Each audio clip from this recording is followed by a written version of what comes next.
My husband give me हक महर 50,000 हक महर अच्छा।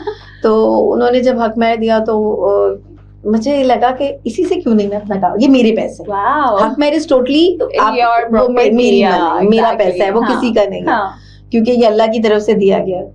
तो मैंने फर्स्ट उससे वो चीजें परचेज की जो मैंने अपना फर्स्ट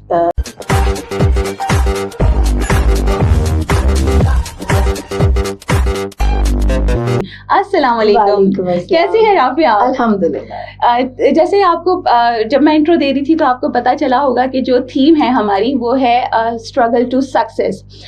तो आई बिलीव कि जब हम किसी मुकाम पे पहुंच जाते हैं तो उस मुकाम तक हम एक ही दिन में नहीं पहुंच जाते, हमें एक टाइम लगता है, हमारी कुछ काविशें होती हैं, कोशिशें होती हैं। तो मैं आज ज़्यादा टाइम लिए बगैर आपसे जानना चाहूँगी कि राफिया कौन है? राफिया अगर आज इस मुकाम पे पहुंची हैं तो राफिया ने वो कौन सी चीज़ें फेस की हैं जो हमें नहीं पता। तो आज हम राफिया से राफिया के बारे में बात करेंगे, please. Thank you so much Faiza. पहली दफा राफिया के बारे में बात करेंगी, क्योंकि अब तक जो मैं बात करती थी तो कभी एक टेक्सटाइल डिज़ाइनर के लिए, कभी एक मोटिवेशनल स्पीकर, या कभी एज अ चेयरपर्सन और प्रेसिडेंट किसी भी एसोसिएशन के साथ। पर आज मैं आप लोगों से अपने बारे में बताऊंगी कि मैं कौन हूँ। बिल्कुल। स्टार्ट अगर लें तो एक ऐसी लड़की जिसको बहुत मतलब उसको ख्वाब देखने का बहुत शौक था, और मुझे आज भी ख्वाब देखने का शौक है, लेकिन मैं उनमें से हूँ जो अपने ख्वाब सिर्फ अधूरे नहीं छोड़ते। मुझे लगता है कि ख्वाब अगर आप देखते हैं, ये एक बहुत अच्छी आपकी फीलिंग है कि आप कुछ करना चाहते हैं। ठीक है, तो मैंने हमेशा कोशिश की कि ख्वाब बड़े देखने चाहिए, और मैं लोगों से भी कहती हूँ कि ख्वाब देखने चाहिए, क्योंकि अल्लाह ताला जब आप अच्छा सोचते हैं, अच्छा देखते हैं, तो अल्लाह ताला वो आपके लिए पूरा कर देता है। जैसी नीयत होती है ना, वैसे ही आपको रिटर्न मिलता है। ये मेरा बिलीव है। बिल्कुल ऐसे ही है। तो स्टार्टिंग लाइफ अगर कहें तो आपको पता है सबकी जब एजुकेशन बहुत एक अच्छी लाइफ होती है, आपको बड़ी एक्साइटमेंट होती है कि आप बहुत आगे कुछ करने वाले हैं। स्टार्ट हुआ मेरा कि जब मैंने टेक्सटाइल डिजाइनिंग के बाद रिजल्ट भी नहीं आया था, I applied in Gul Ahmed, तो वहाँ पे मुझे as a assistant textile designer मुझे जॉब मिली। अच्छा एक्सपीरियंस था, बड़ा मजा आ रहा था, लेकिन पहली दफा पता चला कि प्रोफेशनल जेलसी क्या होती है। सीरियसली, क्योंकि जब आप अपने इस कॉलेज लाइफ में होते हैं ना, तो बड़े मस्ती में होते हैं, मस्त माहौल, आपको कुछ अंदाजा नहीं होता, सब एक दूसरे के साथ इतने अच्छे तरीके से प्रैक्टिकल लाइफ स्टार्ट नहीं होती। तो लेकिन पहली दफा एहसास हुआ, अरे ये भी होता है। हाँ। मतलब मैंने जो पॉलिटिक्स वहां देखी और जो महसूस की, वो शायद ये कहेंगे कि वो मेरी प्रैक्टिकल लाइफ का स्टार्ट था। मैंने लर्न करना शुरू किया। एंड माय फर्स्ट मेंटोर मैं कहूँगी जिसमें जो प्रोफेशनल, उसमें तो वो मेरे इकबाल सेठ थे, जो ओनर ऑफ गुल अहमद। उन्होंने मुझे कई जगहों पे, बहुत सी जगहों पे सिखाया कि how to control your emotions in front of your client, in front of your even your competitor, कि आपको अपने आप को कैसे कंट्रोल करना है। ये चीजें सीखने के बाद लाइफ आहिस्ता आहिस्ता आगे चलती गई। आई वॉज ऑन पीक जब मैंने अपना गुल अहमद का एक टाइम पीरियड जो था मेरा वो छोड़ा। अच्छा। उसका रीजन था फैमिली, शादी, my first pregnancy, it was little complicated, तो मुझे ये था कि छोड़ना पड़ा। तो उस दौरान आप यकीन करें कि एक पीक पे आप जब छोड़ते हैं तो थोड़ा सा आपको एक होता है कि आपने कुछ इन मिडल छोड़ दिया। लेकिन अल्लाह का शुक्र है कि फैमिली एक सपोर्टिव थी, तो काम साइट पे भी मैं करती थी। फिर मैंने डिजिटल मार्केटिंग था, मैं वहाँ पे भी एक ये था कि मैं पढ़ाना और करना था। तो मेरी बीच में एक और जो सिचुएशन वो ये थी कि मेरी सास जो थी वो पैरालाइज थी, और शी हैड ब्रेन हैमरेज। तो वो मेरी एक रिस्पॉन्सिबिलिटी थी। मुझे ऐसे लगा कि मेरे हस्बैंड ने मेरे पे वो रिस्पॉन्सिबिलिटी दी नहीं। उन्होंने मुझे, असल में वो अपनी बहन और भाई के साथ रहती थी, लेकिन मेरे हस्बैंड ने मुझे कहा कि आप उनको टेक केयर करो, लेकिन इट्स नॉट योर रिस्पॉन्सिबिलिटी कि आप वहां जाओ। लेकिन मुझे ये लगा कि दिस इज माई रिस्पॉन्सिबिलिटी, तो I left everything, I took her as my responsibility. माशाल्लाह। और उसके बाद मुझे सिर्फ ये होता था कि अम्मी जान का क्या है, उनका खाना, उनको उठाना बिठाना। She is used to with me so much कि वो किसी और को फिर बर्दाश्त भी नहीं कर पाती थी। तो ये तकरीबन ये सिलसिला 10 साल रहा माशाल्लाह। और इसमें मैं बिल्कुल प्रोफेशनल उससे हट चुकी थी। इवन मुझे कई चीज़ें सुनने को मिली, कुछ ऑफर्स आई, किसी ने बोला तो मेरी ही कज़न ने कहा इसको ये अब क्या काम करेगी, इसको तो अपनी सास के देखभाल और अपने बच्चों पे चीखने के अलावा कोई काम नहीं है। तो काफ़ी आप इस तरह की चीज़ें सुनने को मिलते हैं। एग्जैक्टली। अच्छा, जब आपकी लाइफ से वो प्रोफेशनल लाइफ हट जाती है तो आपको बॉदर भी नहीं कर रहा होता लोग क्या कह रहे हैं। आई नो, ठीक है, यू कैन अंडरस्टैंड दिस कि आपको फिर बॉदर नहीं करता, आपको अपनी रिस्पॉन्सिबिलिटीज नजर आ रही होती है। मेरे साथ प्रायोरिटीज आपकी होती हैं तो आप उसको इम्पोर्टेंस बिल्कुल। और हमारे साथ ये था कि सिर्फ मेरी सास नहीं, मेरे पेरेंट्स, मेरी खाला सास वो अनमैरिड थी, मेरे मामू ससुर, तो ये एक बंच था जो मेरे साथ था। तो इनके साथ मुझे मतलब रहना था और मुझे इनको देखना था, ये मेरी रिस्पॉन्सिबिलिटी थी। और मेरे हस्बैंड और मैंने ये किया था कि हमने अपने बुजुर्गों को देखना है। तो वो चीज़ जो मेरे साथ जब तक रही तो सीरियसली मुझे कभी ख्याल नहीं आया दोबारा कि मुझे काम करना है। बस मैं ये होता था कि हाँ, मैं अपने हस्बैंड की जितनी डॉक्यूमेंटेशन होती थी वो एक कहते हैं ना कीड़ा, आपको काम करना है। तो वो चल रहा होता था कि वो सारा काम उनका जितना भी डिजिटल मीडिया, क्योंकि डिजिटल मीडिया पढ़ा चुकी थी मैं, तो वो उनका वो सारा करना, उनकी डॉक्यूमेंटेशन करना, उनकी वेबसाइट देखना, सब चीजें वो मैं देख रही होती थी। तो वो एक काम भी चलता रहा। हाँ, exactly.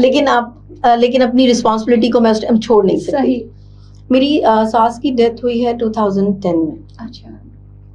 पहली दफा ऐसा एहसास हुआ कि जैसे मेरा और उनका रिलेशन ऐसा था कि I feel that she is my child. मैं उनको मैं वो मुझे बिल्कुल ऐसे कि वो मैं उनके पास नहीं तो एक बच्चा जैसे परेशान हो जाता था ना, तो उनकी वो कंडीशन थी। तो आई रियली मिस्ड हर कि वो उनकी आवाज़, वो काफ़ी अरसे तक वो रहा। फिर कुछ अरसे बाद अम्मी की डेथ हो गई, मेरी मदर की। लेकिन जिस दिन मेरी मदर की डेथ हुई उस दिन मॉर्निंग में वो मुझे और मेरे हस्बैंड को एक चीज़ बोल रही थी, और वो चीज़ ये थी कि कहने लगी कि मैंने इतना अरसा तुमने पढ़ा, तुमने जॉब की, तुमने एक सक्सेसफुल लाइफ देखी, फिर तुमने सब छोड़ दिया, तुम अब कुछ क्यों नहीं करती। अच्छा, द सेम डे जिस दिन उनकी डेथ हुई है। तो मैंने सिर्फ इतना कहा, मैंने अम्मी सब तो कर लिया, अब कुछ है ही नहीं दिल में, कुछ ख्वाहिश ही नहीं है। तो मैंने उसको बहुत इजी लिया। लेकिन जब अम्मी की डेथ हुई कुछ अरसे बाद मेरे हस्बैंड ने उस चीज को रिपीट किया और ही सेड कि this is your mother's wish, तो तुम कुछ करो। एग्जैक्टली। तो मैं ये कहूँगी कि इसमें जो मैं आज यहाँ हूँ उसमें असगर का बहुत हाथ है, क्योंकि अगर वो उस चीज को इस तरह इनकरेज नहीं करते या दोबारा सपोर्ट नहीं करते तो शायद मैं यहाँ नहीं होती। क्योंकि मेरे हिसाब से तो मैंने छोड़ दिया सब कुछ। एक हाउसवाइफ, आप 15 years जस्ट हाउसवाइफ, तो आप दोबारा से काम करने के लिए आपके अंदर वो कॉन्फिडेंस भी होना बहुत जरूरी है। और एक मुझे इनिशियल एक जज्बा होता है या जो कुछ एम होता है वो बिल्कुल ऐसे ही था कि मुझे समझ ही नहीं आ रहा था कि मैं करूँ क्या, स्टार्ट कैसे करूँ।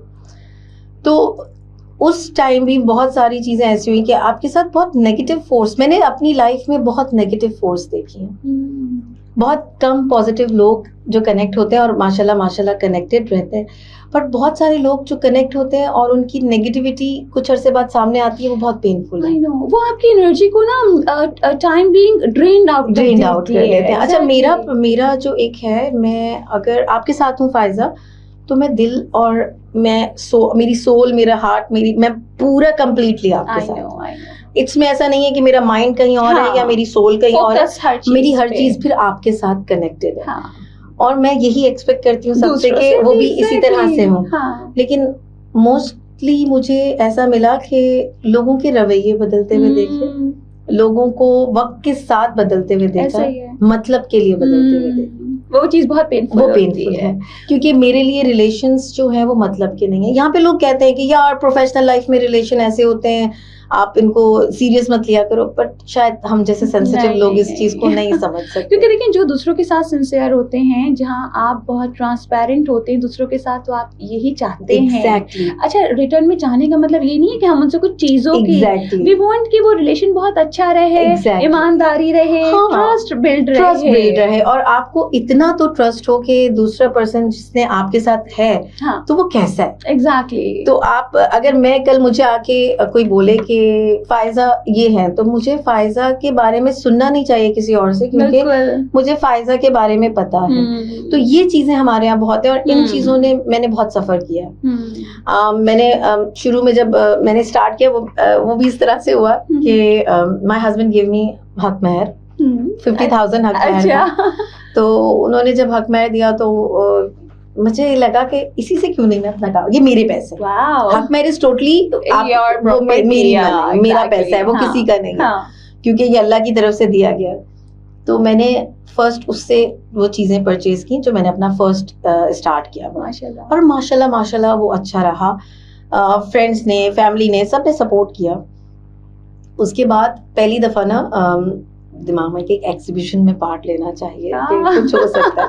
मेरी ब्रांड जो है जिसे मैंने लॉन्च किया है SRM Couture के नाम से, basically the philosophy behind my brand is made in Pakistan, I am Pakistan. Great. कि जो भी प्रोडक्ट है हमारा, और वो इसी तरह से, and we promote only made in Pakistan मतलब प्रोडक्ट्स। एग्जीबिशन अप्लाई की ST वुमेन्स के साथ, वहाँ पे 1 बजे तक कोई सेल नहीं हुई। अच्छा, अब आपको जब 1 बजे तक कोई सेल नहीं होती है तो थोड़ा सा घबराहट होने लगती है। वो एग्जाम में चीज़ आनी शुरू होती है कि मेहनत की है। एक क्लाइंट आई, बहुत अच्छी बात है, फ्रेंड भी नहीं, उन्होंने परचेज किया और उन्होंने कहा कि इंशाल्लाह आप देखिएगा आपकी सेल अच्छी होगी। और नो डाउट उसके बाद ऐसा रहा कि it was completely sold out, माशाल्लाह, द सेम डे। और उसके साथ मुझे बेस्ट एग्जीबिटर का शील्ड भी मिला उसी उसमें। और जो, क्योंकि वो एक उन्होंने जो जज बुलाए थे उनसे कहा गया था कि आप चेक करें सब क्या किस तरह से है, तो presentation and good exhibition exhibitor, वो अवार्ड मिला। अब तो मैं कर सकती हूँ, ऐसा कोई मसला नहीं है।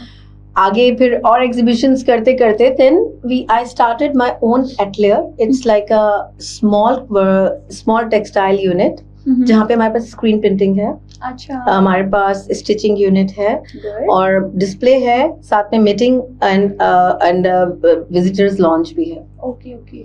तो इस चीज को जब मैंने डेवलप किया तो बिल्कुल वही कॉन्सेप्ट था कि मैं जो चीज प्रोवाइड करूं वो इकोनॉमिकल प्राइस में हो, अफोर्डेबल हो और डिजाइनर वेयर हो। मतलब जितने भी आप अगर मेरे पास से कोई भी चीज लेंगे तो वो आपको उसकी सेकंड कॉपी नहीं मिलेगी। ग्रेट। तो ये प्योरली एंड अफोर्डेबल, ये बहुत जरूरी है। आज अभी भी इवन इतनी उसके बाद अगर आप मेरा प्रोडक्ट देखेंगे आके तो प्राइसेस आपको इतनी हाई नहीं मिलेंगी। उसका रीजन है कि आई रिमेम्बर मेरी फर्स्ट एग्जीबिशन पे एक साहब आए, उन्होंने अपनी वाइफ के लिए कुछ परचेज करना था and he has only 5,000 rupees. तो ही सेड यहाँ तो दुपट्टा 5,000 का मिल रहा है, मुझे तो कुछ समझ नहीं आ रहा। तो उसने एक ड्रेस पसंद किया जो 2 पीस था एंड ही आस्क्ड के हाउ मच, मैंने कहा 2,000। ही सेड 20,000, मैंने कहा नहीं 2,000। तो it was 3 piece suit. It was 2 piece suit, chiffon, अच्छा, with handwork, wow, with gota and handwork. तो मैंने कहा only 2,000, तो he said really? तो उसने वो एक सूट लिया, फिर उसके बाद उसने पूछा, तो उसने 1500 की 2 और शर्ट पीसेस ली। तो वो कहने लगा यहाँ में एक दुपट्टा मुझे नहीं मिल रहा था, and I'm taking 2 सारी चीजें ये चीजें। तो 5,000 में he is very happy कि मैं अपनी वाइफ के लिए इतना अच्छा, और the quality, हाँ। तो ये छोटी छोटी खुशियां भी हैं जो आप कभी लोगों को देते हैं और वो याद भी रह जाती हैं, और वो आपको ये एहसास दिलाती है कि आपके एक फेल, छोटे से फेल ने किसी के घर में खुशियां भेजी। बिल्कुल ऐसे ही है। तो this is the reason still लोग मुझे कहते हैं प्राइसेस बढ़ाओ, इसी वजह से नहीं सेल होता है कि लोगों को लगता है कि प्राइस की रेंज कम है। तो मुझे ये लगता है कि शायद आई एम सेलिंग हैप्पीनेस, मैं लोगों के लिए खुशियां बेच रही हूँ, और उसमें जो कस्टमर्स आपके बन चुके होंगे वो लॉन्ग टर्म है। एग्जैक्टली। तो उनको भी पता है कि मैं जो सेल कर रही हूँ प्रोडक्ट कैसा है। अच्छा, कुछ ऐसा आई विल कम, ईद की शॉपिंग आपके पास, मोस्ट वेलकम। और ये भी होता है कि कुछ ऐसे भी क्लाइंट होते हैं जो आपको रुला देते हैं, आप यकीन करें, वो कहते हैं कि अब इतने पे, उसमें भी वो कहते हैं इसको और कम कर दो। अच्छा, ये बड़ा हमारे यहाँ एक क्राइटेरिया रहता है कि आप अपनी जगह रहते हुए जितनी भी आसानी कर सकते हैं, उसमें भी लोग थोड़ा सा डाउटफुल रहते हैं। अगर ये ऐसा है तो इसमें कुछ है, हाँ इसमें कुछ है, कम है तो शायद अच्छा नहीं होगा, क्वालिटी देखते हैं। आप यकीन करें, वो पूरा फैब्रिक खोलेंगे, फिर उसको चेक करेंगे इसमें कोई नुक्स निकल आए, कुछ हो जाए, लेकिन वो चीज देखिए, वही चीज है कि हम लोगों के अंदर हम एक कॉन्शियस हो चुके हैं। स्टेटस कॉन्शियस भी हैं हम उसमें, और हमें प्राइस रेंज जितनी ज्यादा महंगी होगी ना उतनी आपको उतने लगता हमें है कि लगेगा वो कि बड़ा हमने जबरदस्त हमने worth it। परचेसिंग की है। बिल्कुल। एग्जैक्टली। अच्छा, और मैं खुद टेक्सटाइल से रिलेटेड हूँ, तो मुझे पता है कि कपड़ा बनता कितने में और बिकता बिकता कितने कितने में। तो इसीलिए कोशिश की कि मैं अफोर्डेबल बिल्कुल। चीज दे सकूं। ये तो एक पार्ट है मेरा। उसके अलावा फिर जब मैं आई सोशल मीडिया से हम कनेक्ट हुए, क्योंकि आपको लगता है कि सोशल मीडिया जो है वो आपको सब चीजों में आगे लेके जाएगा।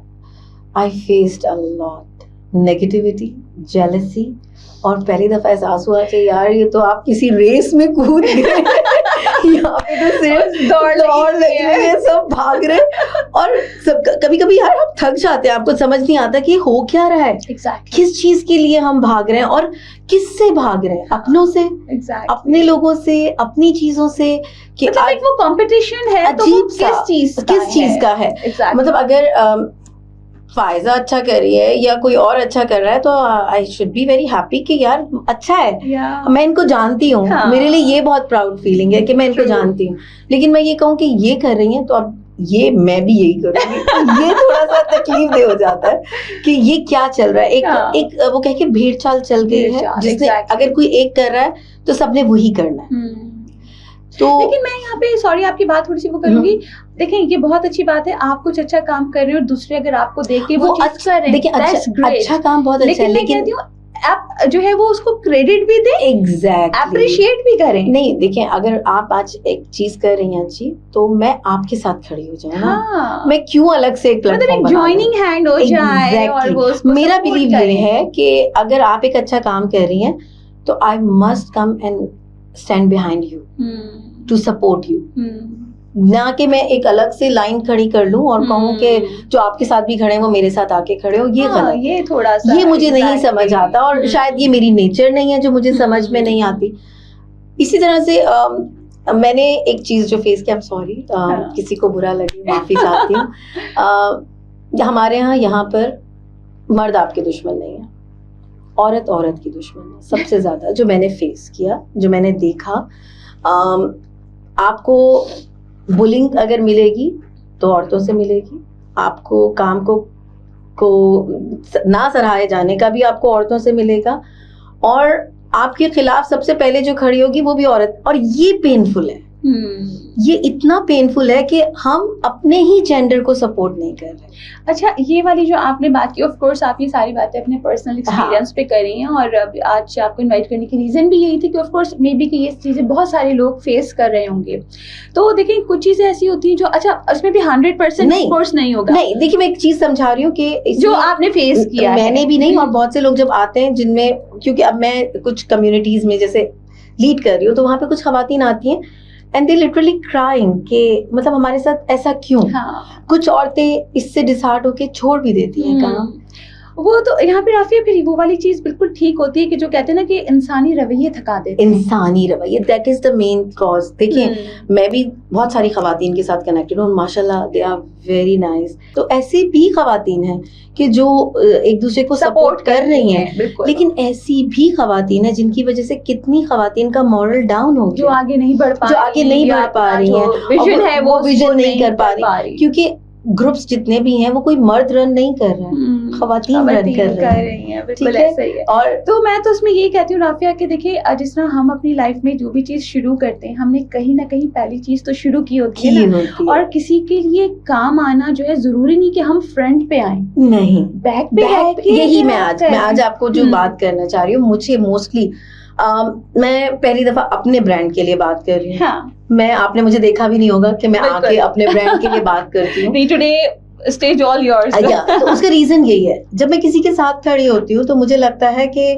मेरी रिकग्नाइजेशन तो हो ही जाएगी। उसकी वजह है जब मैं इनके साथ खड़ी हूँ तो मुझे मिल जाएगी रिकग्नाइजेशन, लेकिन इस टाइम मेरी ड्यूटी है उनको सपोर्ट करना, क्योंकि अल्लाह ताला ने आपको अगर सेलेक्ट किया है, some time you are chosen one. बिल्कुल। आपको सिर्फ अपने बारे में नहीं सोचना, आपने सबके बारे में सोचना है। जब आपने सबकी आवाज बनना है तो फिर उसमें फिर आप सेल्फिश नहीं हो सकते। बिल्कुल। आप और फिर आप सेल्फिश अगर हो जाए तो काम में मजा नहीं आता। तो अगर मेरा यही है कि मैं शायद अपने काम को बहुत पीछे डाल देती हूँ, और मुझे अक्सर सुनने को भी मिलता है, लेकिन मुझे लगता है कि यहाँ मेरी जरूरत है, यहाँ पे मुझे यहाँ इनके साथ खड़ा होना है, मे बी मेरी सपोर्ट हो सकता है, मैं इतनी बड़ी स्ट्रॉन्ग पिलर नहीं हूँ, लेकिन कभी कभी वो कहते हैं ना तिनके का सहारा, को भी तिनके हाँ, का सहारा आप किसी के साथ अगर खड़े भी हो जाते हैं और उसके साथ आप खड़े होके उसके लिए क्लैप कर देते, तो वो बंदा उसके लिए बहुत मोटिवेट इवन के देखिए क्लैप हो गई, थम्स अप हो गए, तुम करो मैं हूँ हो गया, आपकी एडवाइस हो गई, आपकी स्माइल हो गई, तो ये चीजें बहुत सपोर्ट करती हैं। ऐसा ही है। और बट तकलीफ तब होती है कि जिनके लिए आप सपोर्टिव हो और इन द एंड एक्नॉलेज ना करें। एक्नॉलेज तो अपनी जगह है, वो आपको यूं निकाल के छोड़ दें और उसके बाद कहें तू कौन मैं कौन, तो वो तकलीफ दे। अच्छा, और मजे की बात ये होती है राफिया कि लोग कहते हैं कि अब हमें आदत हो जानी चाहिए, लेकिन नहीं होता, नहीं होती। जितनी दफा ये चीज रिपीट होती है उतनी दफा लगता है कि फर्स्ट टाइम है ना। तो ये इस चीज का जो है वो सबूत है कि हम इंसान हैं, हमारे अंदर इमोशंस हैं, हम फील भी करते हैं। यही है। देखिए अगर अल्लाह ने सेलेक्ट किया है कुछ करने के लिए, बट ऐसा नहीं है फरिश्ते तो नहीं है ना, इंसान है, तकलीफ भी होती है, गुस्सा भी आता है, गुस्सा भी आता है, रोन और मैं इमोशनल फूल भी कहलाई जाती हूँ मैं।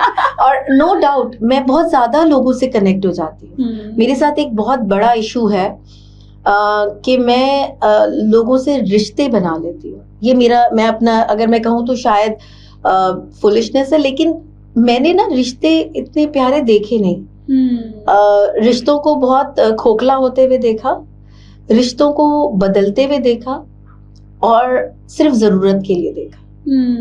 तो कहते ना कि जब but still you are in search of good relation. Yes still, and मैं इसके लिए अपने आप को नहीं बदल सकती। हाँ बिल्कुल। अगर एक किसी का रिलेशन या कोई मुझे नहीं वैसे समझ सका जैसे होना चाहिए था, तो उसके लिए मैं खुद को नहीं बदल सकती। हाँ, और मेरा ये प्रॉब्लम है कि मैं कल भी दोबारा रेडी हूँ एक आपके लिए उसी तरह से। जैसे यहाँ पे एक और चीज होती है कि समटाइम्स आप बेवकूफ बनने के लिए तैयार होते हो। हाँ, आपको पता होता है कि अच्छा मतलब ओके और यार हो जाएगा। देखिए अब मुझे सुनने को कई दफा मिलती हैं अपनी फैमिली से भी, अपने बहुत क्लोज फ्रेंड से भी, कि तुम्हारे साथ ये होना था। हाँ, तुम्हें ये होना था और तुम्हें इसके लिए शायद तुम खुद भी रेडी हो मेंटली तौर पे।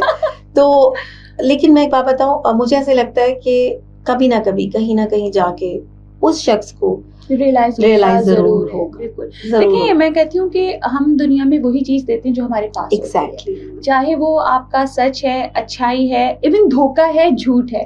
और यूनिवर्सल रूल क्या है कि it will come back. Exactly. अगर मैं आज कोई ऐसी चीज करने जा रही हूँ किसी के लिए भी, तो it will come back to me. और अगर मैं खुशियां बांटने की कोशिश कर रही हूँ तो मुझे वापस मिलेगी। और देखिए सब उसमें होता है कि इन सारी चीजों में हमारे जहन में सिर्फ होता है कि हम अल्लाह के लिए कर रहे हैं, और वो जो सेंस ऑफ सेटिस्फेक्शन है ना, वो तो हम बता ही नहीं सकते। अच्छा, मेरी ना सबसे बड़ा जो कहेंगे पहला दोस्त और आज तक सबसे क्लोज वही है, अल्लाह है। और लड़ाई भी उससे सबसे ज्यादा होती है और कुछ एक सेल्फ टॉक होती है वो, और वो होनी जरूरी है, वो बहुत जरूरी है। आई थिंक अगर वो नहीं होती तो मैं शायद बहुत डैमेज हो चुकी होती।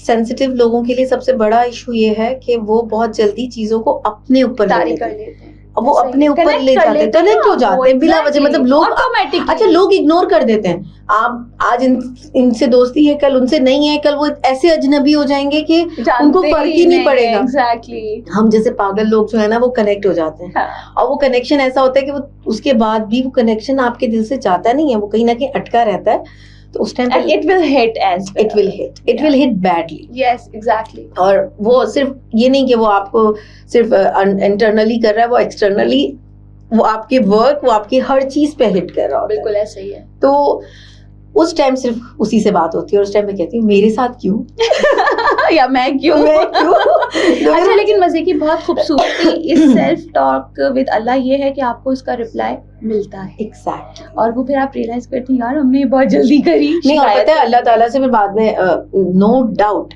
वो मेरे रिप्लाईज भी देता है। अगर देखें गलत मैं भी हो सकती हूँ, ऐसा नहीं है कि मैं बहुत परफेक्ट हूँ। लेकिन अगर कहीं पे मुझसे कोई गलती होती है तो भी मेरी सजा फौरन तैयार होती है। ये मैंने देखा है कि पकड़ फौरन हो जाती है। ये इसलिए जरूरी है कि हम फिर नेक्स्ट टाइम के लिए अलर्ट रहते हैं। और ये भी ब्लेसिंग है। ये ब्लेसिंग है। और मैं कहती हूँ अल्लाह ताला लोग इतनी बड़ी बड़ी कुछ नहीं होता और मेरी इतनी सी तो पकड़ के मेरी मतलब सही की शामत लगा देते। उसकी रीजन ये है ना कि जब हम ऊपर जाएंगे तो वो हमारे पास इंशाल्लाह ताला मेरा बिलीव है अमालों का दारोमदार नियतों पे है, और ये मेरा 100% बिलीव है कि जो मैं दूंगी वही वही मिलेगा, मैं जो बोऊंगी वही मैं काटूंगी। और इससे अल्हम्दुलिल्लाह मेरा दिल सेटिस्फाइड है कि मैंने कभी किसी के लिए नफरत नहीं बोई और गलत नहीं किया। हाँ। कोशिश की कि सबके लिए अच्छा करूं। हाँ। और अनजाने में जो होता है वो तो आपके बस में नहीं होता, लेकिन जानकर कभी किसी के लिए कोई ऐसी चीज नहीं की जिससे उन्हें तकलीफ पहुंचे। तो कोशिश आप वही करें जो आप देंगे ना वही आपको मिलेगा रिटर्न में। आप दिल में अगर बुग़्ज़ रखेंगे तो आपको आगे से बुग़्ज़ ही मिलेगा। फिर सबसे बड़ी बात इसमें इंसान का अपना एक मेंटल पीस जो होता है वो डिस्ट्रॉय होता है। आप कुछ कर ही नहीं पाते, कुछ नहीं कर हमेशा किसी अच्छा, पर आपको भी यही चीज कि यार ये काट, ये जेलसी, ये वो क्यों आगे तो वो क्यों पीछे, और वो जगह उसको नहीं मुझे होना है, ये ऐसे नहीं होता। हर चीज अल्लाह ताला ने लिखी हुई, डिसाइड की हुई है। आपके लिए नहीं थी तो वो नहीं मिली, आपके लिए होगी तो किसी की जरूरत नहीं है कि वो आपसे छीन सके। और वो आपको अनएक्सपेक्टेड भी मिलती है। मैंने ऐसी जगहों पे इज्जत मिली है मुझे जहाँ पे लोग इज्जत देना नहीं चाहते। मैं आपको सच बताऊं, सम टाइम ऐसा होता है कि लोग आपको वो मुकाम नहीं देना चाह रहे होते, लेकिन अल्लाह ताला देना चाहता है, तो फिर कौन रोक सकता है? कोई नहीं रोक सकता उससे। तो ये बिलीव आप रखें कि कोई आपकी कोई आपके लिए बुरा नहीं कर सकता तब तक जब तक आपकी नीयत खराब ना हो। बिल्कुल ऐसा ही है। और अल्लाह ताला ने कभी भी आपके लिए बुरा नहीं सोचा होता। हाँ। हमें वक्ती तौर पे लगता है यार मेरे साथ ही क्यों मतलब फिर उसके बाद ऐसा होता है नहीं ये चीज मेरे लिए अच्छी नहीं थी, उस वक्त हमें समझ नहीं आती है। लेकिन और आप यकीन करें जिस चीज को कभी आप बहुत शिद्दत से मांग रहे होते हैं कि ये चाहिए, अल्लाह ताला ये क्यों नहीं है मेरे लिए, कुछ अरसे बाद आपका एहसास होता है ये अगर होती तो गलत होता। बिल्कुल ऐसा जो अल्लाह ने अब मुझे दिया ये ज्यादा बेहतर है, ये चीज ज्यादा मेरे लिए अच्छी है। इसलिए कहते हैं ना एक हमारी प्लानिंग होती है और एक उस रब की प्लानिंग होती है, वो ज्यादा अच्छी होती है। लेकिन इंसान बेसब्रा है। हदीस कुदसी भी जो है उसमें एक और चीज है जिससे मैं बिलीव करती हूँ। मेरा जो सबसे बड़ा बिलीव है वो है हुकूकुल इबाद। हुकूकुल अल्लाह पे मैंने ध्यान नहीं दिया, वो तो हो सकता है बात से लोगों को नहीं समझ आए, लेकिन हुकूकुल अल्लाह पे ध्यान ना देने की वजह बताती हूँ। जब आप अल्लाह के बंदों से प्यार करते हैं ना तो अल्लाह आपके दिल के और करीब आ जाता है। ऐसा ही है। आपको अल्लाह से हुकूकुल इबाद के साथ हुकूकुल अल्लाह जुड़ा हुआ है। बिल्कुल। आप सिर्फ अकेले हुकूकुल अल्लाह अदा करेंगे ना तो उसमें मजा नहीं आता। जब आप हुकूकुल इबाद अदा करते हैं तो अल्लाह ताला कनेक्ट हो जाता है। और उसमें ये भी है कि हुकूकुल अल्लाह ने खुद कहा है कि शायद मैं तुम्हें माफ कर दूं, वो तुम्हारा और मेरा बंदे का मामला है। लेकिन हुकूकुल इबाद नहीं, इवन आपके पड़ोसी हैं, आपके रिश्तेदार हैं, आप मतलब हमसे सवाल होगा ना इस चीज के बारे में। तो आप कोशिश ये करें कि जिनके लिए दिल आजारी हो जाती है तो उनकी दिल आजारी करने से पहले ये सोच लें, और अगर कर भी दी तो माफी मांग लें। और माफी मांगने में अच्छा मेरा एक है, अगर मेरा फायजा मुझसे कोई गलती होगी और कभी होता है कि मैं गुस्से में बोल जाती हूँ तो मैं अपने बच्चों से भी माफी मांगती हूँ। ठीक है, मैं अपने बच्चों से भी माफी मांग लेती हूँ कि मुझे माफ कर देना, ये मैं गलत बोल गई, मैं गुस्से में तुमसे ज्यादा कर गई। इवन कल मेरे साथ कोई ऐसी चीज होती है जिससे आप हर्ट हो जाते हो तो मैं आपसे डायरेक्ट आके मुझे माफी मांगने से लगता है कि आप छोटे नहीं हो जाते। इंसान के अंदर एक होती है खूबी भी और बुराई भी। मैं अपनी बुराई कहूंगी कि ये बुराई है शायद मेरी। मैं इंसान को 3 मौके जरूर देती हूँ। अच्छा। अपने आप को एक हद तक सुधारने के लिए कि नहीं आप मुझे यूज कर सकते हैं। अच्छा ठीक है। 3rd पे नहीं, उसके बाद नहीं, उसके बाद मेरा बॉर्डर लाइन खत्म। उसकी वजह है कि मैंने हजरत अली का कॉल है, मोमिन एक जगह से बार बार डसा नहीं जाता। फिर भी मैं मोमिन की वो वाली मिसाल को छोड़ के 3 बार तो अलाउ कर देती हूँ कि डस लो कोई बात नहीं, लेकिन उसके बाद नहीं, क्योंकि उसके बाद शायद फिर मुझे लगता है कि मैं अल्लाह पे छोड़ देती हूँ और उसके बाद मैं कहती हूँ अल्लाह ताला मुझे माफ कर देना, अब नहीं। क्योंकि अब मुझ में नहीं है, हिम्मत नहीं है। अब मैं उन लोगों को सलाम करती हूँ, उन लोगों को बहुत सलाम करती हूँ कि जो लोग इतनी तकलीफों के बावजूद उन रिलेशंस को लेके चले होते पर वो मुनाफिकत है, टॉक्सिक रिलेशन आ जाते हैं इसके अंदर, वो मुनाफिकत है। आपके दिल में किसी के लिए बुराई है और आप उससे हंस के मिल रहे हैं तो आप फिर मुनाफिक हैं। और मुनाफिक की डेफिनेशन तो हम सबको पता है कि कितनी ज्यादा, तो ये चीज नहीं कर सकती। बिल्कुल। अगर मेरे दिल में 3 बार के बाद अगर मुझे लगता है कि अब मैं इस बंदे के साथ कंटिन्यू करूंगी तो मैं शायद मैं मुनाफिक हो जाऊंगी क्योंकि मेरा दिल साफ नहीं है। एग्जैक्टली ऐसे ही मेरा दिल जिस दिन साफ हो सकता है वो दोबारा से चीज हो जाए, लेकिन अगर मेरा दिल साफ नहीं है तो मैं आपसे कैसे हंस के मिलूंगी, ऐसे ही है। और मैं लोगों के सामने आपको कैसे गले लगाऊंगी कि जब मैं दिल में आपके लिए बोझ रख रही हूँ, वो बोझ जब तक क्लीन नहीं होगा ना तो मैं क्लीन नहीं हूँ। ऐसे ही है। और फिर अगर मैं कुछ कर रही हूँ तो फिर मैं गलत। बिल्कुल, ये मेरा बिलीव है कि फिर आप ना वो फिर अल्लाह को भी नहीं पसंद है। हाँ, क्योंकि कहीं ना मैं एक बात बताऊं, हाँ। कहीं ना कहीं मेरे मुंह से उसके लिए बुराई जरूर निकल जाएगी, क्योंकि मैं उससे मिल भी रही होंगी और अगर कोई आके बोलेगा इसने तुम्हें ऐसा दिया, मैं कहूंगी हाँ ये तो हुआ था, बस अब क्या कर सकते, गीबत भी हो गई। तो मैं वो रिश्ता ही खत्म कर देती हूँ, वो ताल्लुक ही नहीं रहने देती जिसमें गिबत आए, जिसमें बुराई हो। और मैं बेहतर समझती हूँ कि मैं अवॉइड कर लूँ उन लोगों को जो वो इस बात पे गॉसिप करना पसंद करें। True, that's so true. और मैं जिंदगी में और बहुत सारे काम हैं करने के लिए सिंपली, क्योंकि देखिए सक्सेस बहुत आसानी से मिलती नहीं है। उसके लिए बहुत स्ट्रगल करनी पड़ती है, बहुत रिश्ते खोने पड़ते हैं, बहुत रास्ते छोड़ने पड़ते हैं, कॉम्प्रोमाइजेस करने पड़ते हैं, फैमिली के कॉम्प्रोमाइजेस भी होते हैं। बिल्कुल ऐसे मैं कहूंगी कि मेरी सक्सेस में मेरी फैमिली ने भी मेरे साथ बहुत कॉम्प्रोमाइज किया है, क्योंकि जब रातों में बैठ के मैं काम कर रही होती हूँ और मैं पूरी रात जाग रही होती हूँ तो मेरे हस्बैंड भी कॉम्प्रोमाइज कर रहे होते हैं, मेरे बच्चे सफर कर रहे होते हैं, तो आसान नहीं होता है। आपको लगता है कि कोई इतनी जल्दी ऊपर आ गया और वो डिजर्व नहीं करता, समटाइम ये भी सुनने को मिला जाता है, लोग खुद ही डिसाइड कर लेते हैं कि डिजर्व नहीं करता, तो आपका काम बोलता है, मैं ये कहती हूँ। Exactly, वो कहते हैं ना कितनी खामोशी से तुम अपनी कामों में लगे रहो कि तुम्हारी कामयाबी खुद ही चीखे। तो आपका काम बोलता है, आपको खुद नहीं बोलना पड़ता चीख चीख के। मुझे आज तक ना अपना इंट्रोडक्शन देना नहीं आया। अगर कोई मुझसे बोले कि आप कैमरा आए और बोले कि आप अपने बारे में बताएं क्या करती हैं, आई स्वेयर मैं ब्लैंक हो जाती हूँ, मैं क्या करती हूँ। हाँ, काम पे जब मैं काम करती हूँ तो मैं काम करती हूँ, और उस टाइम अगर मुझे किसी के लिए आवाज बनना है तो मैं उसकी आवाज भी बनूंगी, अगर मुझे किसी के साथ खड़ा होना है तो वो मैं खड़ी होंगी, लेकिन जब मेरी बात आती है तो मैं ब्लैंक हो जाती हूँ। ये है इतनी आप डाउन टू अर्थ है। डाउन टू अर्थ नहीं कहेंगे, लेकिन शर्मिंदगी होती है। इसको मैं कहती मतलब मुझे ऐसा लगता है कुछ शर्मिंदगी होने लगती है, ऐसे लगता है कि यार मैं कुछ बड़ा बोल तो नहीं, क्योंकि मैंने अभी एक चीज जो शेयर नहीं किया आपसे, एक सक्सेस जो मेरे लिए मतलब मुझे आज तक वो समझ नहीं, मेरे हस्बैंड कहते तुम्हें समझ नहीं आई कि तुम्हारी सक्सेस क्या है। सच में मैं फर्स्ट पाकिस्तानी हूँ जो नॉमिनेट हुआ है यॉटिंग इंडस्ट्री में as a textile designer for Hawk yacht projects. जबरदस्त, माशाल्लाह। लेकिन आज तक मैंने कभी इसको इतना वो नहीं किया, पब्लिसाइज नहीं किया। अरे नहीं, भी हमारे प्लेटफॉर्म से आज सबको ये भी चीज जो है वो पता चल गई है। मतलब लोगों को पता है, लेकिन लोगों को समझ में नहीं आता बेसिकली कि यॉटिंग क्या है। exactly. तो ये जरूर बताना चाहूंगी आपके प्लेटफॉर्म कि बेसिकली यॉटिंग क्या है, और आपको आसान अल्फाजों में बताती हूँ। हाँ। बहुत से लोग ना यॉट भी नहीं, वो याचट बोलते हैं और वो उनको समझ में नहीं आता कि यॉट क्या है। समझ ले कि एक जहाज पानी का जो बहुत लग्जरी यूनिट है, जिसको आप कहेंगे हाई एंडेड एलीट क्लास के लिए, उसके अंदर का जितना इंटीरियर है, जिसकी कलर कॉम्बिनेशंस हैं, उसका फैब्रिक है, we are working on organic fabric as well.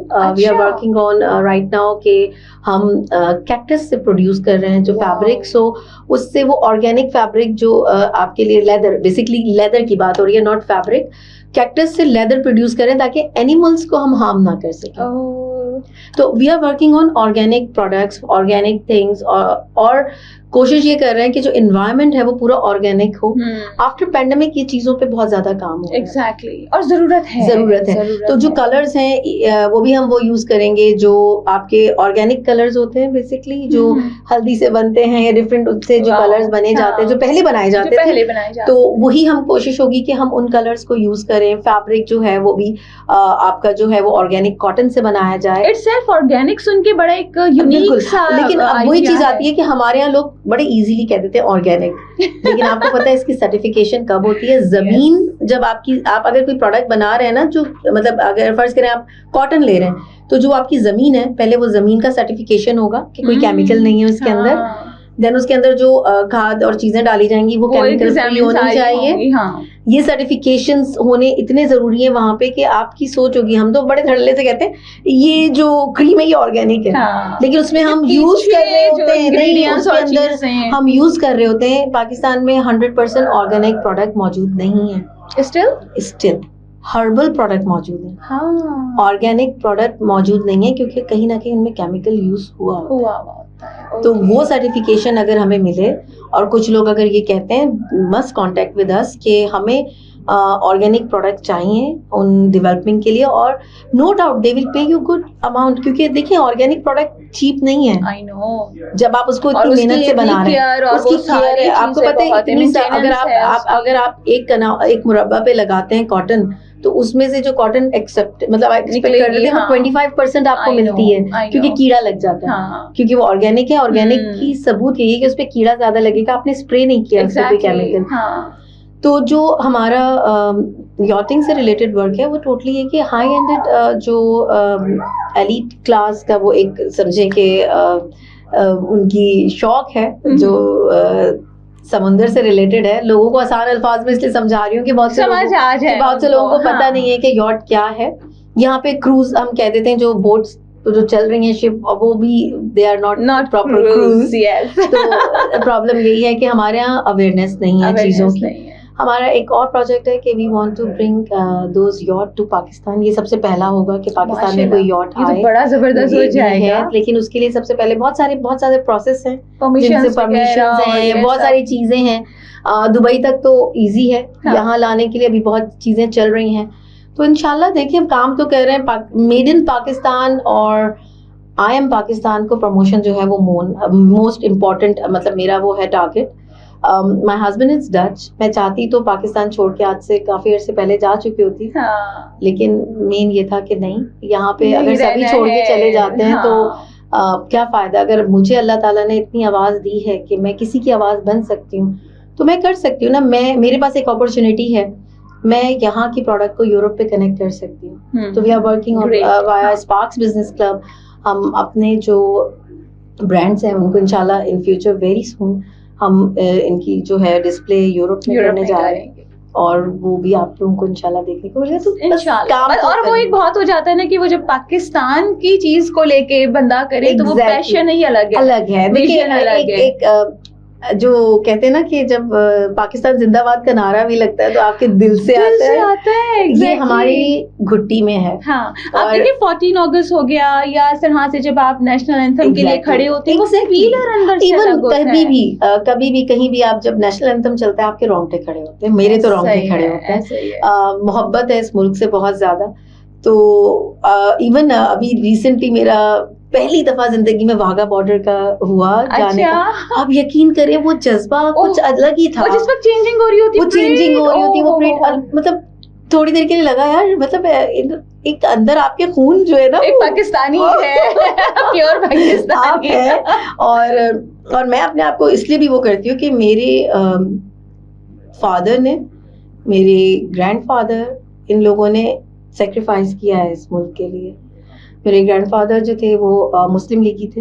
इनको ब्रिटिश गवर्नमेंट ने खान बहादुर का लक़ब दिया था। He is known as a Khan Bahadur Syed Faizul Hasan. और मेरे लिए बहुत प्राउड फीलिंग होती है जब मुझे ये पता चलता है कि मैं उनकी नस्ल में से हूँ। और उन्होंने अपना सब कुछ सिर्फ बाहर से कुंडी लगा के छोड़ कर आए थे इस मुल्क के लिए। यहाँ आके कुछ क्लेम भी नहीं किया, क्योंकि मेरे दादी ने बोला कि अगर हम क्लेम करेंगे तो बाकी लोगों का क्या होगा। तो जो मिला अलॉट हुआ, they are happy for that. तो उन्होंने कभी जिंदगी में क्लेम नहीं किया, बल्कि वो जो प्रॉपर्टी के पेपर्स थे वो अपने भाई को भेज दिए, क्योंकि उनकी बेटियां थी। तो उन्होंने कहा कि उनके काम आ जाएंगे। तो they gave all property to the family members जो वहां रह गए थे। इन्होंने कभी पाकिस्तान में वो चीजें क्लेम नहीं की। चलिए ये तो बहुत अच्छी चीज है, वही कहते हैं ना कि ये चीजें ब्लड में होती हैं, तो उसके बाद ही वो कहती हैं। चलिए जी, आज बहुत अच्छा लगा आपसे आपके बारे में बात करके, तो मैं यहाँ पे आपका भी फीडबैक जरूर चाहूंगी कि आपको कैसा लगा। मैं आज आपको एक चीज बताऊं, पहली दफा इतना ओपनली मैंने कहीं डिस्कशन किया है। आज तक आपने देखा होगा कि जितनी भी बातें हो रही होती हैं वो मोस्टली फॉर्मल सी होती हैं। आप अपने ब्रांड, मैं आज यही सोच कर आई थी जब फायजा ने टॉपिक बताया था, तो मुझे लगा कि आज बोलना चाहिए दिल से। तो thank you so much Faiza कि आपने मुझे मौका दिया दिल से बोलने के लिए। आपका भी बहुत शुक्रिया कि आपने टाइम दिया, और क्योंकि समटाइम्स अपनी बातें करना बहुत जरूरी होता है। एग्जैक्टली। और इन वाली बातों से होता है कि शायद किसी को मोटिवेशन मिले, शायद कोई आपकी तरह सोच रहा हो लेकिन इम्प्लीमेंट नहीं कर पा रहा हो। मैं खवातीन को एक मैसेज देना चाहूंगी कि देखें, मैं हमेशा बोलती भी हूँ ये अपनी बहुत सारी जगहों पे, इस्लाम ने आपको एम्पावर पैदा किया है, आपको एम्पावरमेंट दी है। सबसे पहले हमारी जो खातून अव्वल हजरत बीबी खदीजा रजी अल्लाह अन्हा, she was a business woman. जब वो बिजनेस वुमन थी और हमारे नबी को उस पर कोई एतराज नहीं था, वो उनके अंडर काम करते थे, तो जब उन्हें एतराज नहीं था तो हमारे यहाँ के मर्दों को भी एतराज नहीं होना चाहिए। हाँ, चादर चार दीवारी अपनी लिमिट्स में रह के काम करना बहुत इम्पोर्टेंट है। तो उसके साथ रहता है, बिल्कुल उसके साथ आप काम करें, आपके लिए कोई बुराई नहीं है। और आपके साथ जहाँ आपको अगर हमारी जरूरत है, हम हाजिर हैं, हम आपके लिए मौजूद हैं। अच्छा जी, बातें तो हमने बहुत सारी कर ली हैं, अब थोड़ी सी चीजें हो जाएं जो कि रैपिड फायर एक हमारा राउंड है। लोगों को आपके बारे में पता तो चला, लेकिन हम थोड़ी सी और बात कर लेते हैं, आपको बहुत जल्दी जल्दी इसके जवाब देने होंगे। Are you ready? रेडी। चाय या कॉफी? कॉफी। व्हाई? समटाइम इसका टेस्ट जो है बिटर है, वो आपको बिटरनेस, जिंदगी की बिटरनेस दी। अच्छा, ओके। बिरयानी या कोरमा? बिरयानी। व्हाई? बिरयानी कुछ कराची जैसी है, मजेदार, तीखी, और बस उसको कहेंगे कि उसके साथ आपके बहुत सारी चीजें रिलेट करती। Okay, what is food for you? Just energy. Just energy? हाँ. Not source of happiness? I'm not foodie. Really? Yeah. लेकिन खाना कैसे बनाती हैं? खाना बहुत अच्छा बनाती हूँ. Really? I love to. Even though you are not no, foodie? I'm not foodie, but मुझे खाना पकाने का शौक है, स्ट्रेस रिलीजिंग है. अच्छा, वो ऐसी कौन सी जगह है जहाँ पे राफिया एवर रेडी रहती हैं कि okay I have to go? Gilgit Baltistan. Really? अच्छा, आप हर वक्त तैयार हैं वहाँ जाने के लिए? क्योंकि मुझे लगता है मेरी सोल जो है वो पहाड़ों से बिलोंग करती है. Oh, cute. अच्छा, ठीक. ऐसा कौन सा काम है जिसको करने के लिए राफिया एवर रेडी है? आपको रात को 3 बजे भी कॉल आएगी, राफिया सेड ओके, ट्रैवलिंग. अच्छा, इसमें 2 चीजें हैं, एक होती है ट्रैवलिंग फॉर कॉज, एनीथिंग बस ट्रैवल हो. That's great. अच्छा, अगर राफिया से पूछा जाए कि आपका सबसे बड़ा फियर ऑफ लाइफ क्या है? एक सबसे बड़ा क्या, बहुत सारे फियर. नो, जस्ट एक. मैं बताती हूँ, अकेलापन. अच्छा, लोनलीनेस जो है वो उससे. तो इससे क्यों डर लगता है? पता नहीं, लेकिन मुझे ऐसे लगता है कि आप जब अकेले होते हैं तो आप बहुत ज्यादा नेगेटिव हो जाते हैं. और मैं चाहती हूँ कि जिंदगी में सिर्फ पॉजिटिविटी रहे, तो कोई पॉजिटिव सोल हमेशा साथ रहनी चाहिए. Okay, that's great. अच्छा, माशाल्लाह, इतनी सारी कामयाबियों के बाद भी कौन सा ऐसा काम है, कौन सी ऐसी चीज है जो स्टिल आप अभी करने नहीं पाई और आपको होता है कि I have to do this? मुझे ओल्ड एज हाउस बनाना है और ये मेरा एक ड्रीम है. अच्छा. और बस दुआ कीजिएगा कि इंशाल्लाह जरूर. सही है. अच्छा, राफिया को कौन सा कलर ज्यादा अट्रैक्ट करता है? व्हाइट. At any occasions? हाँ, white I can wear any time. Black and white basically, पर आपने एक बोला तो व्हाइट जो है वो. अच्छा, कौन सी चीज ऐसी है जो राफिया को कोई भी नया काम करने के लिए मोटिवेट करती है? I am workaholic. तो कोई भी काम में कर कुछ भी हो. अच्छा, तो आप इसका मतलब है कि एक होता है ना कि हम चैलेंज लेने से पहले कुछ सोचते हैं कि हम इसको कर पाएंगे या नहीं. बस आपने चैलेंज लिया और कुछ डू एंड डाई. अच्छा, मुझे करना है. ठीक है. कौन सा मौसम ज्यादा पसंद है? All. I think I love all weathers, but लेकिन एक होता है ना कि एक हमारा फेवरेट है. 2 हैं, एक नहीं है ना. अच्छा, चलिए 2 कौन से? समर और विंटर, बोथ. रियली? यार, विंटर समझ आता है, व्हाई समर? समर की एक अपनी मजा है, उसमें आप बीचेस को एंजॉय कर सकते हैं, उसमें आप बहुत सारी चीजों को एंजॉय कर सकते हैं. एंड जो उसमें जब बारिश स्टार्ट होती है समर के अंदर, वो एक मजे का होता है, ब्यूटी अलग होती है. तो इसका मतलब आप नेचर से बहुत करीब हैं. ओके, ठीक है. चलो जी, थैंक यू. मुझे आई एम श्योर कि आपको इसमें मजा आया होगा. हालांकि है तो ये थोड़ा सा वो कहते हैं ना लेकिन जनाब के कहते हैं ना कि वो जो रैपिड जो एक चीज है कि आपका करना वो बहुत मजे का है। Thank you so much. अच्छा जी, वैसे तो जब दो खवातीन बैठती हैं और स्पेशली ऐसी जब हमारे साथ मेहमान हो तो बातें नेवर एंडिंग होती हैं, लेकिन क्योंकि प्रोग्राम का टाइम भी है, हमने इसको वाइंड अप भी करना है, तो अपना ख्याल रखिएगा। इंशाल्लाह फिर आप लोगों से बहुत जल्दी मुलाकात होगी। अल्लाह हाफिज। अल्लाह हाफिज।